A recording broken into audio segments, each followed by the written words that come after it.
on in the Morning JOX. JOX 94.5. Damian Mitchell, Conrad Van Order, and you as well, our wonderful listeners. We're just a few days away from the final professional football game until, technically for us, March 30th, because the Birmingham Stallions, they'll be kicking off. But this is it. The Super Bowl is this Sunday. Of course, the Philadelphia Eagles taking on the Kansas City Chiefs. And for you degenerates out there, I know you probably have been taking a peek at this this point spread, and it's 1.5 for the Kansas City Chiefs. Over under set at 49. Just kind of throwing that out there for you do with that information is what you want. But I think the closer we get to kickoff, and the more we kind of, we see some things on social media, we hear some things from, a couple of these players, just where their mindset is. This Philadelphia Eagles team feels as though they're not bought into this whole three-peat thing. Like they're not looking at it like we're just happy to be here. It's this team that we have this year is completely different from what we had 2 years ago. And I think the addition of Saquon Barkley, the growth of A.J. Brown and Jalen Hurts, Devontae Smith, I think collectively, offensively, with the weapons that they have, they could make this thing a shootout and still feel confident of what they have in their arsenal to be able to cause some mismatches and give some disadvantages for the Kansas City defense. And I think that if I tried to look at it just strictly on the football level of things, of just, okay, where do I think that Philadelphia, the addition of Saquon Barkley completely changes how I look at this Philadelphia Eagles team from even 2 years ago and how they're able to execute. Because when you look at what Saquon Barkley has done, it's not just a one-off game where he's going, for $170 or almost 200 yards. It's a consistent play. And we saw it all regular season. So it's, okay, I've reached the point of it of, okay, I would love to see Kansas City 3P because we hadn't seen this. And as much as I try to just look at the mystique of Patrick Mahomes, or kind of take a step back of, all right, what teams have I realistically thought that could have beaten this team? And this is probably the most complete Philadelphia Eagles unit that I've seen that Patrick Mahomes and the Kansas City Chiefs have played in a Super Bowl, where I'm like, no, it wouldn't even be an upset. This actually is the better team going into it. And I think the closer I get to kickoff, the more I'm starting to feel, man, I think Philadelphia can get it done. See, but that's what makes games like this so frustrating to try to break down and think about, because I agree with you, right? In a lot of ways, when you just look at it on paper, the Eagles have a number of significant advantages. Mm-hmm. But at the end of the day, a lot of that stuff doesn't ultimately matter when you have a guy like Patrick Mahomes, right? And it's, you can sit here and we can talk about, how great, the running game is for Philadelphia. We can talk about how the receivers are better. We can talk about how maybe you think defensively they're a little bit better than Kansas City is. And all of those things are valid, and you can make great arguments for all of those things. But I mean, at the end of the day, right, I think we know that if Patrick Mahomes is going out there, if he is on, right, if he is doing everything that we typically see him do in the playoffs, he's not turning the ball over, he's utilizing his legs, they're using the quick passing game, because still, I think DeAndre Hopkins still has some juice left. Yeah. I think guys like, Juju and Hollywood Brown, they're good for a couple good plays a game, I feel like. And outside of that, it really is going to come down to, I think, of, is Travis Kelce going to have a big game, right? Like he did the first game of the playoffs against the Texans, right? When he had over 100 yards receiving. What kind of a game is he going to have? Are you going to have, is this going to be, the Xavier Worthy game? Because that's the other thing about the Chiefs is, you go back over these recent Super Bowl wins and some of the guys that have played, hero for them and stepped up in big moments. And, guys like Kadarius Toney and Sky Moore and Rashee Rice and guys that a lot of people listening probably are like, oh, I forgot that they even played for the Chiefs. But that's what the Chiefs do, right? Is in these big moments, they get players to step up. And the way that Andy Reid runs that offense with Matt Nagy and the play calls and the things that they will do to get random guys open and have opportunities to make big critical plays is remarkable. And I'm not expecting anything less. But I am also expecting, like 2 years ago, I think this is going to be a good game. And I think because of the way the game ended 2 years ago, that was one of the best Super Bowls we've had in recent memory, just from a competitive standpoint. Yep. Like, it was a fantastic football game. It was just unfortunate that it ultimately was kind of decided by a holding penalty. But I totally expect it to be another kind of game like that. I'm not going to be shocked if it's a lower scoring game too, just because of how good both of these teams are defensively. Um, but I think a lot of it for the Eagles does come down to Jalen Hurts, honestly, because if Jalen Hurts goes out there and lights it up and plays, one of his best games, then I would absolutely expect the Eagles to be able to win the football game. But we just don't know what that's going to look like, right? Is Saquon still going to be able to go and, have a 60-yard touchdown run against the Chiefs? Maybe, those are the kinds of things Yep. that you're going to need to happen if you're the Eagles. And that's the thing is, as good as the Eagles are and as good as the Chiefs are, right? You feel like in these types of moments, if you don't play your absolute best game, it's so hard to beat a team like the Chiefs, right? Because they've been Exactly. here before. We talked about it, I think, earlier in the week about how, it really feels like the pressure's on Philadelphia, right? Which is kind of bizarre when you're going for a three-peat. You would think all the pressure would be on Kansas City, but they just kind of seem like business as usual, right? Like they expected to be here, and it's just one more game on the schedule for them. But it's I'm excited for it, man. I know that maybe there's not as much excitement as other years here recently, just because it's a rematch, or I don't know, maybe people are getting tired of the Chiefs, whatever it may be. But I mean, this should be a fantastic football game, and Mm-hmm. similar to what we got in the Bills game and things like that, right? Like that was just a great football game, and I would expect that we're going to get something similar on Sunday.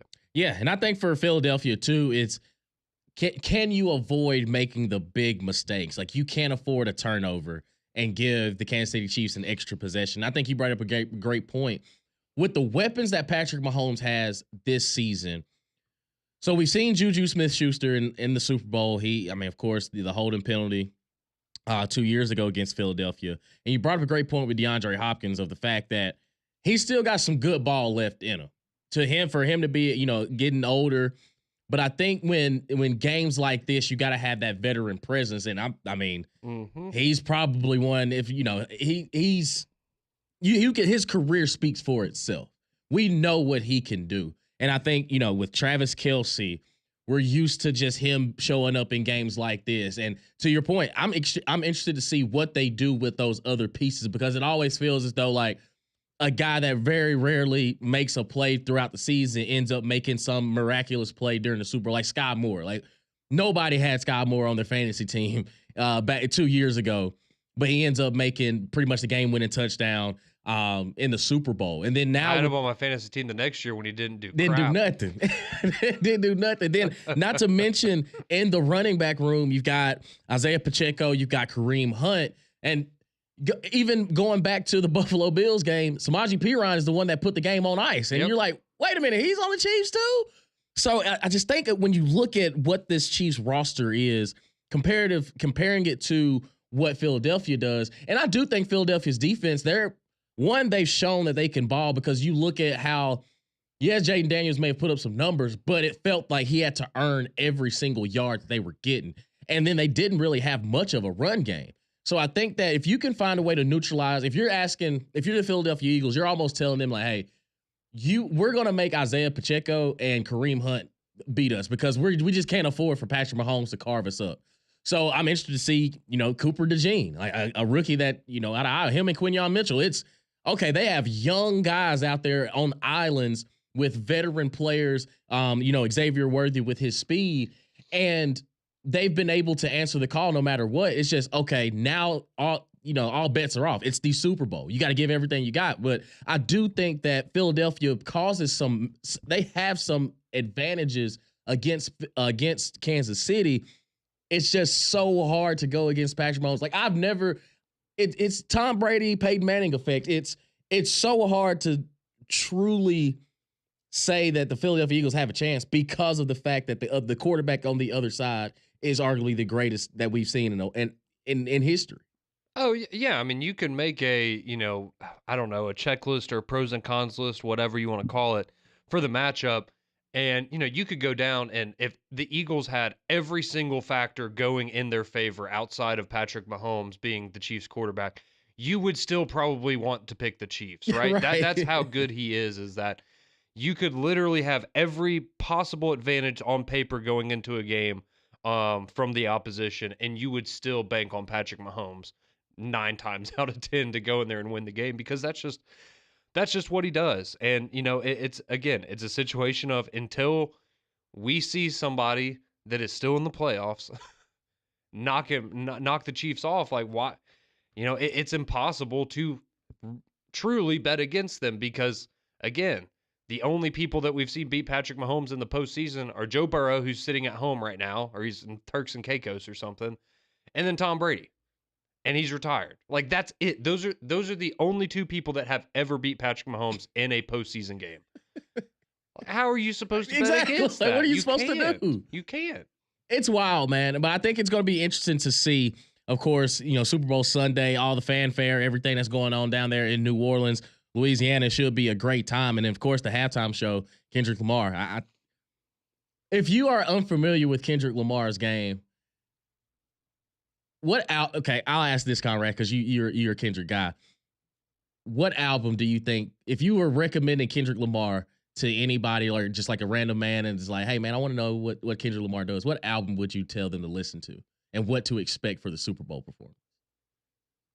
I mean, if you were getting ready for the Super Bowl performance, then you'd probably just want to listen to the newest one, because I would imagine that's what he's going to play, is a lot of the G and X songs. But no, I mean, if you've never listened to it, you got to go listen to Good Kid, Mad City. Yes, sir. And then if you really want to grow and understand him as a rapper, To Pimp a Butterfly.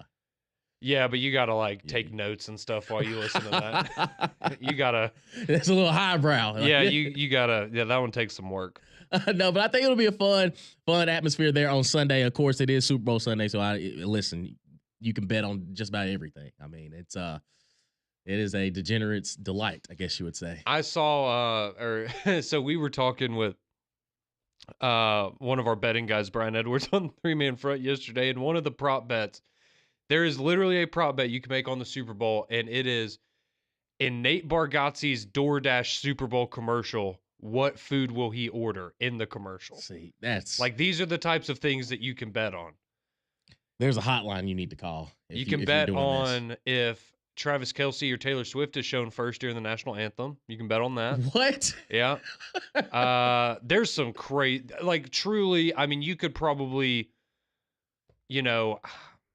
yeah, I'm just, yes, you could bet on essentially anything that you could think of involving this game. You could bet on You could bet on it, man. Yes. How many empty seats will be in this section during the game? Like, you can probably bet on stuff like that.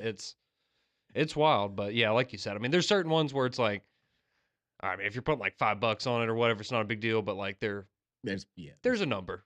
Exactly. Exactly. 205-834-9450. We're talking Super Bowl. What you looking forward to? Do you just want the Chiefs to lose? Or are you just rocking with the Kansas City Chiefs because you want to witness history on a three-peat? We'll discuss that and also take a look at some college basketball from last night in the SEC and also here in the state of Alabama. All that and so much more when we return here on Morning JOX and JOX 94.5.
6:18 here on Morning JOX. JOX 94.5, Conrad Van Order, Damian Mitchell here with you on your Thursday morning, getting you set for the big game coming up on Sunday between the Chiefs and the Eagles.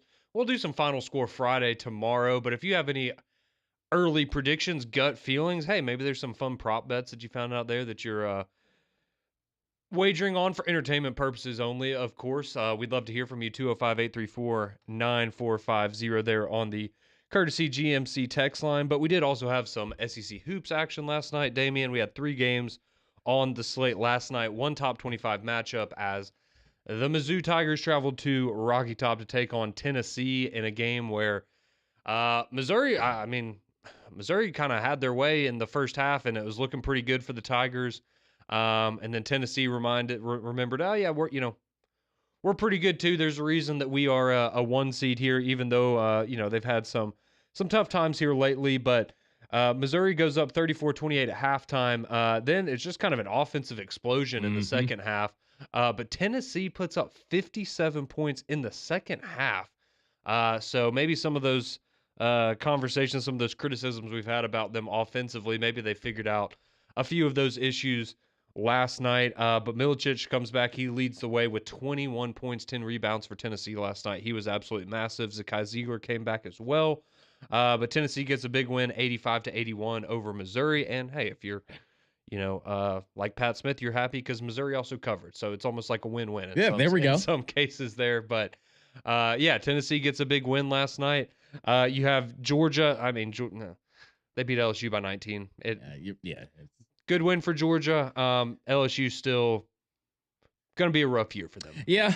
And I understand, Will Wade's been gone for some time now, but kind of looking at it since then, it's hadn't been the smoothest of rides for one LSU time. No. I don't think the NCAA tournament is in their future this year. But no, that was a big win for Georgia. They needed that to continue to get back on track because it's been a rough couple of weeks for them. But, it's been a rough couple of weeks for a lot of teams in the SEC. And then don't look now, but we got a little winning streak going for Coach Cal and the Arkansas Razorbacks. They travel to Austin, Texas last night, take on the Longhorns, and Arkansas gets it done 78-70. They absolutely blew out Texas in the first half. It was 35-24 Hogs at halftime.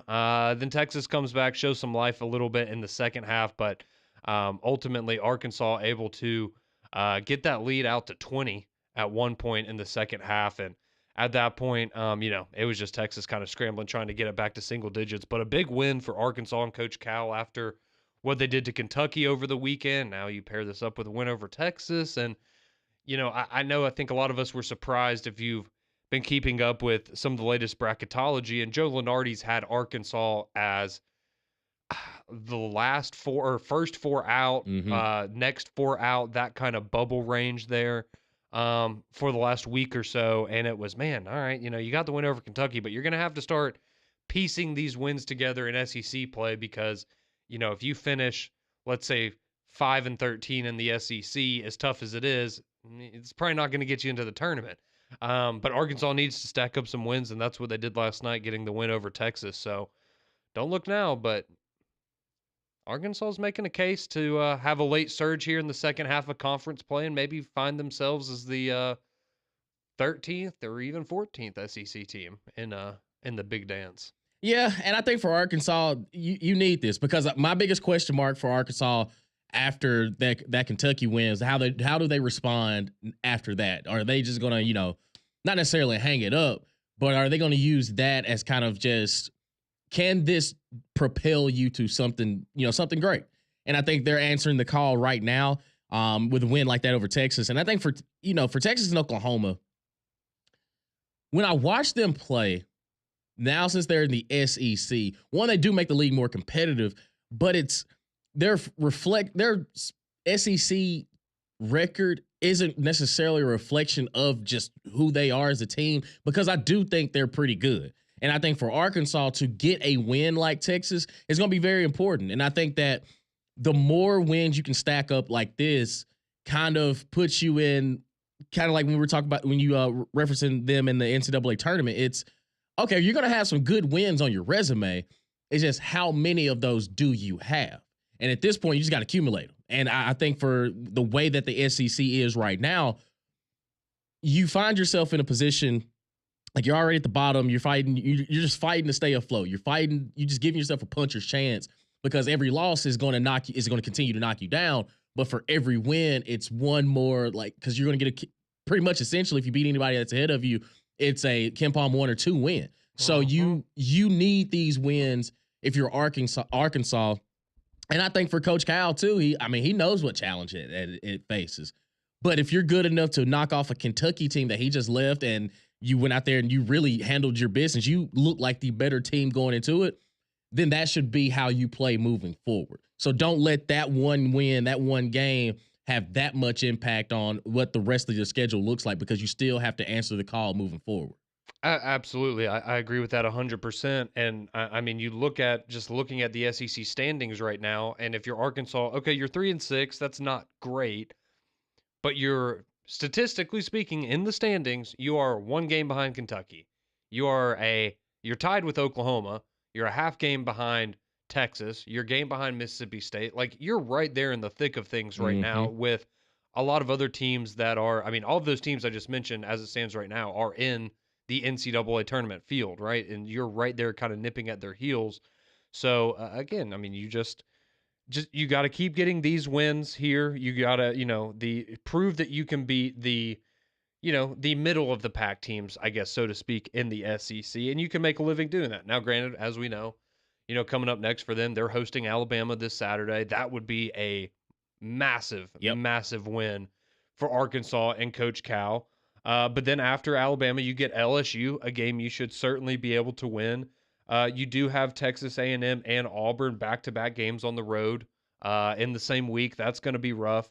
You have Missouri, but you get Texas again. You get South Carolina. You get Vanderbilt. Like, you've got a handful of games here in SEC play that you certainly can win. And if you're able to spring another upset like you were against Kentucky, I mean, you can see where Arkansas will quickly find themselves, if not firmly in the NCAA tournament field, probably on the right side of the bubble at the very least. So, yeah, going to be interesting to see how that works out for Coach Cal in Arkansas, but definitely have a lot more momentum these last couple of weeks than they had in the early parts of the season. And also, while we're talking hoops, want to shout out Samford last night.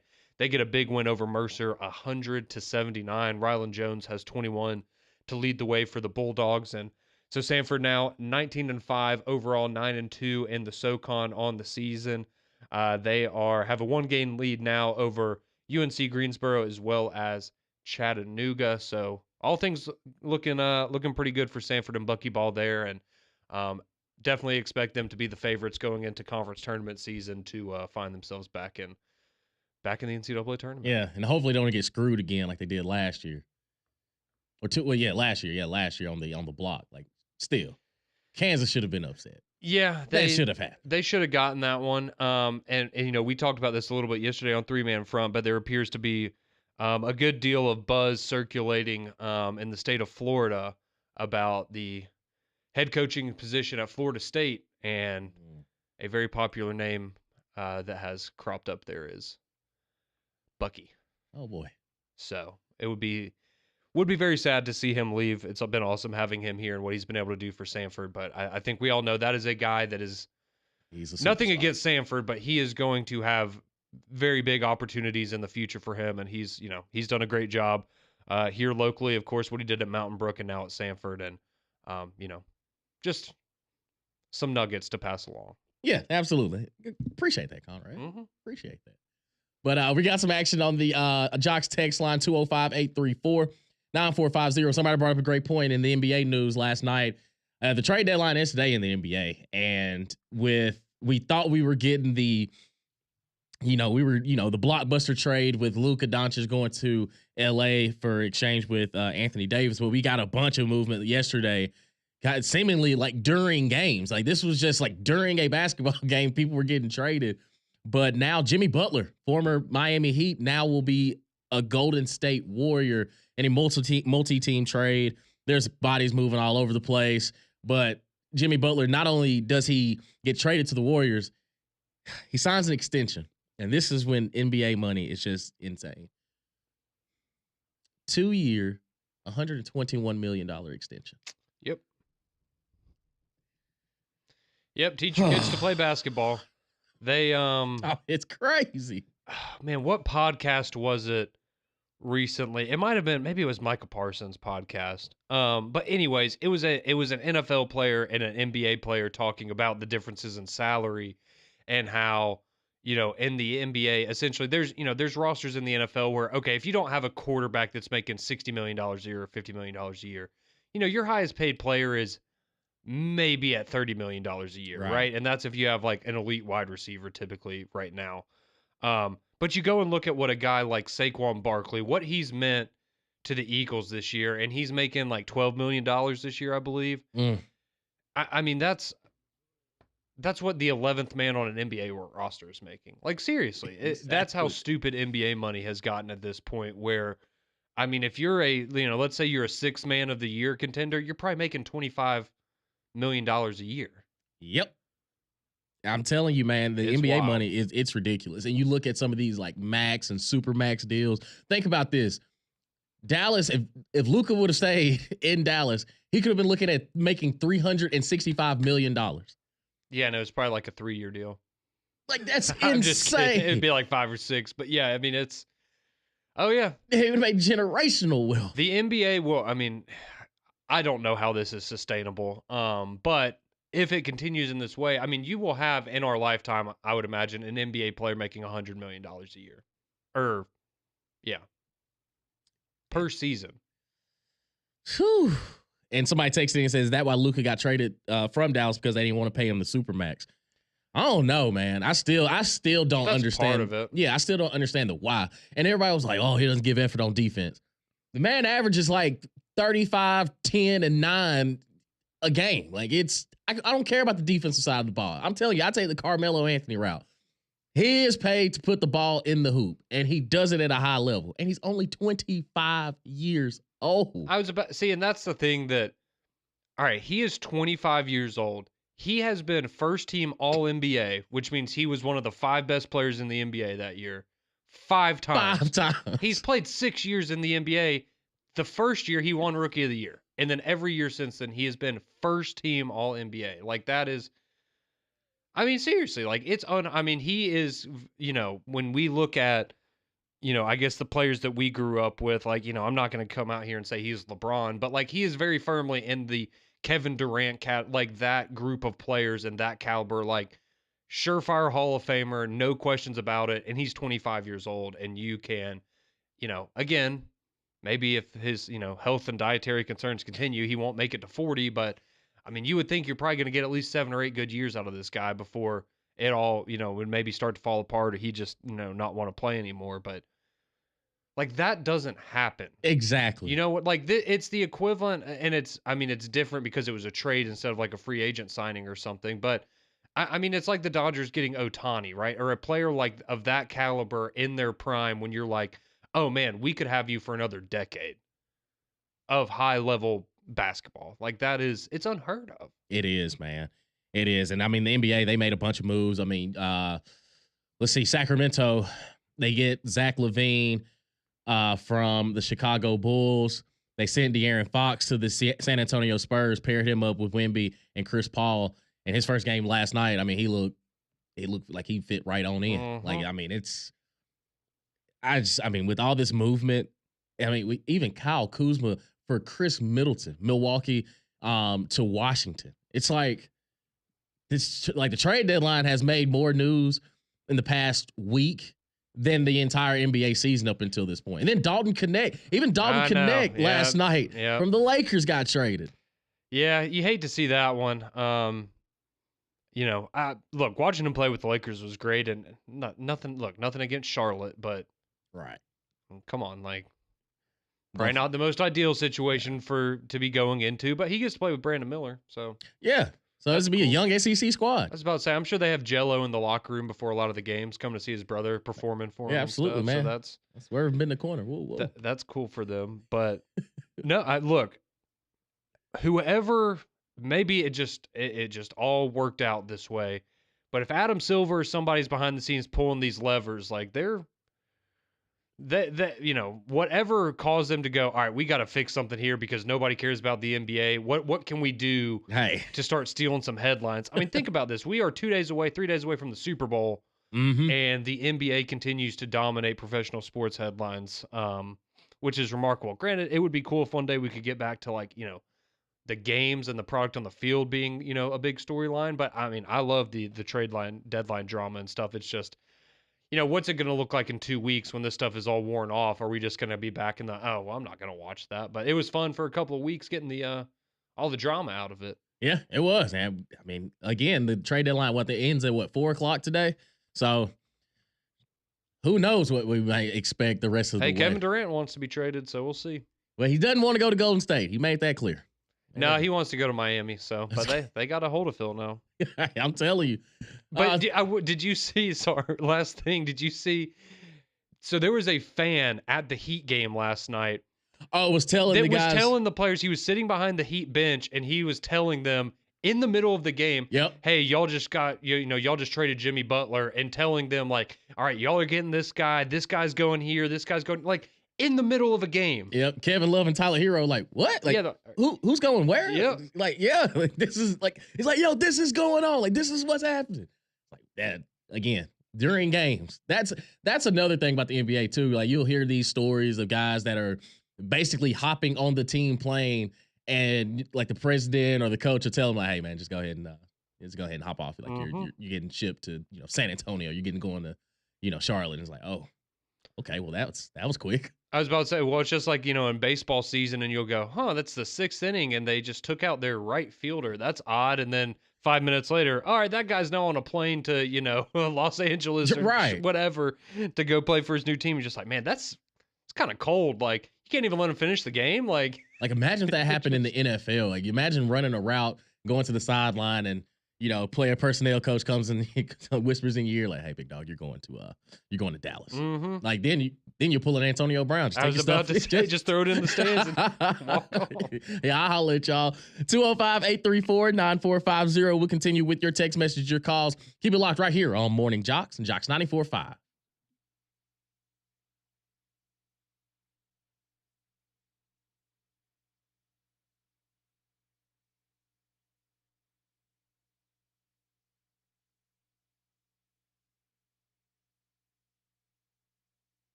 640 here on Morning JOX, JOX 94.5.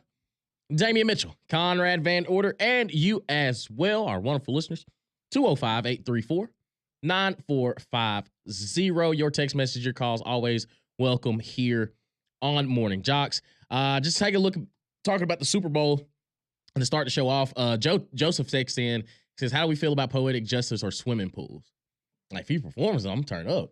Oh, yeah, those are great songs. Yeah. I'd be, he might do Swimming Pools. I don't think. Don't think he's going to do the other one. Don't know if you'll ever hear him do that one. Or he might have to do another verse. Like, he might have to, it's like, I'll do the second part as well. It would be the lamest thing in the world if they were to make up. Yes. I don't. Yes. Somebody said that. I was talking to one of my buddies yesterday. He was like, what if he like brings Drake on? I was like, I would. That would be, he can't do that. That would destroy his, no. Or if he does bring him up, he better play Not Like Us. Like, just play it right in front of him. Yeah. And I'm like, look, they can be friends if they want to in the future, but like, don't tell anybody about it. Exactly. Because we need this beef. Like, yeah, no. That would help Drake too much. Exactly. Casey texted in. He says, I'm pulling for the Bama boys with the Philadelphia Eagles. I'm here for it. Yeah. I'm here for it. Because I do think, I mean, when you look at them head to head, it's hard not to say that Philadelphia doesn't have the better team going into this. It's just they don't have Patrick Mahomes. Not to say Jalen Hurts is a bad quarterback. It's they don't have Patrick Mahomes on the other side. I mean, the Buffalo Bills, literally in the AFC Championship game, had done everything they needed to do in the regular season, beat them in the regular season, and when it mattered most, it's Josh Allen still can't get over that hump. Yeah, it's so hard because, again, I think that I agree with your statement that I think overall, I think the Eagles are a more solid team, right? I think they have less holes than the Kansas City Chiefs do. And when they play, if the Eagles play their absolute best game and the Chiefs play their absolute best game, I'll be honest, I think the Eagles probably win in that scenario because I do think they have advantages at so many different positions.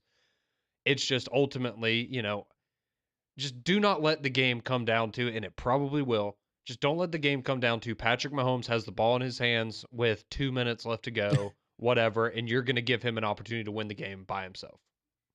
Do not let that happen because we know how it's going to go. Yeah. And just avoid mistakes, man. You have to avoid mistakes. Don't help the Kansas City Chiefs in beating you. Like, if you're going to lose, just make it, a fist fight and say, hey, better man won.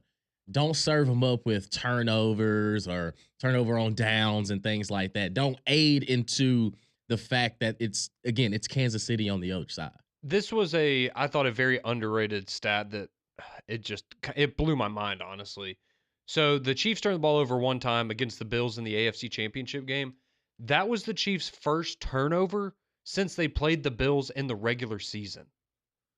I mean, they went like 2.5 months without a turnover. That's insane. Yeah. Yeah. So that just shows you how thin the margins are going to be against a team like that because, I mean, who knows? They could go out there. Patrick Mahomes could have 3 interceptions, right? I mean, anything's possible, but that is a team that you saw not turn the ball over for months. That's tough to do. And it is very tough to do. And that's where, it could truly come down to, all right, Kansas City has 0 turnovers and Philadelphia, has a fumble somewhere and 1 turnover and that's it. And that decides the game because that's how fundamentally sound Kansas City is. And yeah. Yeah. And one thing about Kansas City, they tired of hearing this narrative about the refs, the refs helping them out. They ain't here for that. They're like, no, we just line it up and play ball. Give Philly a couple calls early on. Let's switch the narrative around. It's fine. We'll take it. It's all right.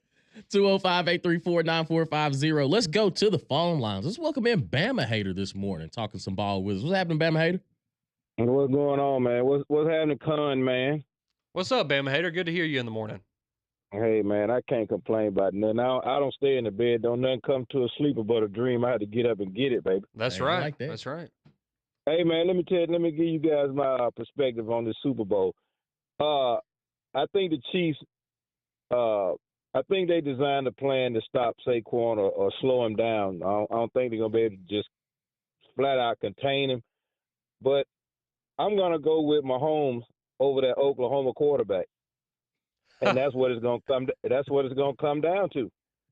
I don't care how you look at it; it's gonna come down to the quarterback. So, I can't go against Mahomes. You would be crazy to bet against him, just like people are crazy enough to keep betting on the Buffalo Bills. They're not going to advance when it comes to the postseason. It's wishful thinking, Bama hater. We all know what it is. It's just crazy to me, man. They go, they play good in the regular season. Soon as the time comes to get where you need to be, they just choke. Yep. And hey, I don't understand what it is. Maybe they're cursed. I don't know what it is, but we see it every year, year in and year out. And one thing before I go, and Conrad, I asked you guys just a couple of days ago, if Vanderbilt comes to town again and beats Alabama, are you guys going to admit that it's finally over? Hey, I'm with what Pat said the other day. I mean, I kind of view the dynasty. The dynasty is over for what it is, and I mean, I thought you actually phrased it well the other day. It doesn't mean that Alabama's bad now. It doesn't mean that they can't still win a championship in the near future. It's just the years of every single year you essentially being able to write them in pen of at least making it to a playoff semifinal. I think those days are over right now. I totally agree with that, Bama hater. I keep telling my coworkers that the diehard Bama fan, I said, man, the same thing that helped Alabama win when Nick was there, all the teams can do it now legally. And they're just upset and can't get over the fact that's what's going on these days. The playing field has been level with the transfer portal and NIL deals. I don't care how mad it makes people, but it's just the plain truth. So you just going to have to either deal with being average or you're going to have to pay some of the best players to come back and make your program better and get back to that standard that you guys say you are, which you aren't right now, and it's okay. Y'all, they made fun of my Hurricanes going over 20 years. This is year 5 for Bama, so hopefully you guys catch up and we'll start winning some championships instead of winning 10 games a year and then choke at the end like we've done the last, the best season we had. Win 10 and then lose the last 2 or 3. Yeah, we shall see. I'll be honest, babe. Hey, I'm not gonna be too hurt if that keeps happening. But yeah, no, I mean, I can't disagree with anything he just said about Alabama. It is what it is, and in terms of NIL, I think we all realize, like, when you had Nick Saban there, you were able to get guys for less money because you want to go play for the greatest coach of all time. And I think Kalen DeBoer is a great coach, but he doesn't have that same leverage, and you got to find a way to work around that now. Yeah, it's weird times. Strange times. Weird times. But hey, I appreciate Bam Hater calling in this morning and having a good call. Absolutely. 205-834-9450. Your text messages, your calls on the other side. Keep it locked right here on Morning JOX and JOX 94.5.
6:52 here on Morning JOX, JOX 94.5.